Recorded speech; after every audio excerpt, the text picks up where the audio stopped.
Hey guys, my name is Matimio, and today I have some Battlefield 3 information for you guys, and to start things off really well, the Back to Karkand expansion pack is set to release on the PlayStation 3 on Tuesday, or December 6th, and for everyone else who is PC and Xbox 360, that is going to be on December 13th. So the PlayStation 3 gets a 1 week early access. We already knew about this. It kind of sucks for everyone else, but that's just how it is.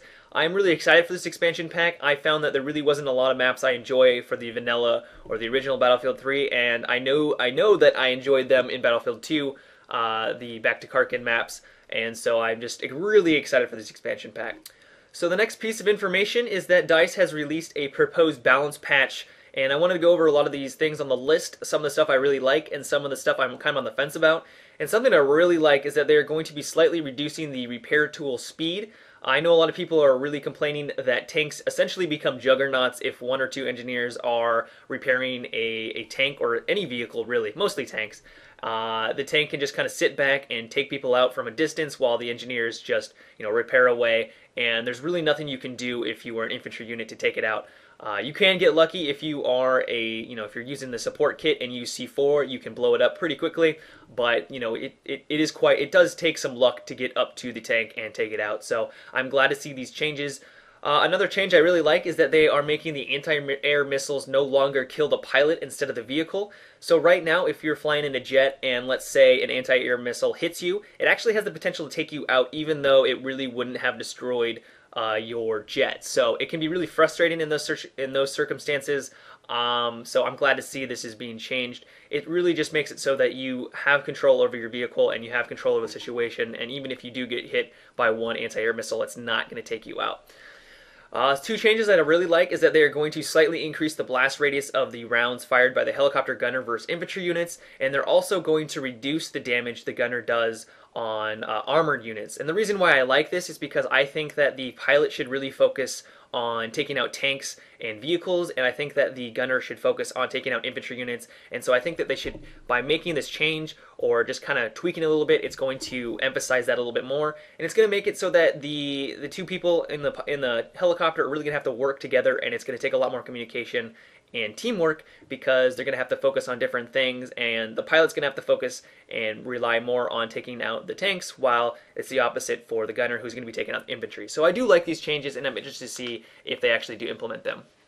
Another problem that they are fixing is that when you are trying to lock onto two nearby targets, or if you're trying to lock onto one of those targets, it will consistently keep jumping between the two, and it makes it impossible to get a lock on and then fire whatever rocket you're trying to fire at the enemy. I know this is very frustrating for me. I know there's a lot of situations where I die because I'm trying to lock on to an enemy jet or helicopter and I can't get it off, and then I actually get blasted out of the sky.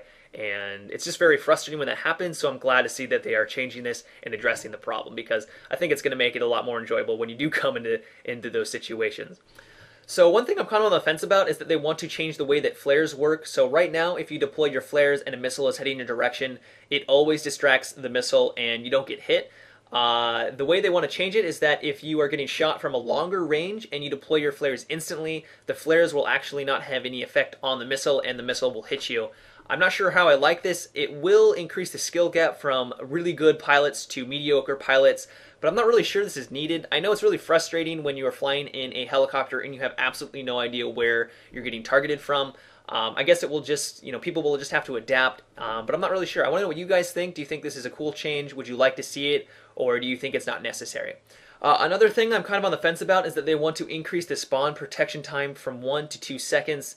This will be canceled after you move or you fire your weapon, but not if you look around. So the reason why I'm on the fence about this is because if I'm firing at an enemy and someone spawns on him and then he doesn't move and he looks around, assesses that I'm there, and starts to fire, he's going to have the advantage, probably because I've already unloaded my entire clip into him without realizing that he was protected, or just assuming that he was going to move and die. But he's at full health now. I'm at a disadvantage, and then he takes me out. The reason I don't like this is because, it was his fault that he spawned on his ally. He should, suffer the consequences of trying to get into the action quickly. I know it's frustrating when you spawn on a conquest point and this happens. I just think they need to fix their spawn system and not try to get a little band-aid to patch over and just assume that this is going to fix things, because I really don't. So yeah, but this about wraps up the video, guys. I do hope you enjoyed it, and if you did, I would appreciate it if you give this video a rating. And also, if you'd like to be notified of new videos from me, I recommend that you subscribe to my channel and also follow me on Twitter. But until next time, guys, have a good one and take it easy.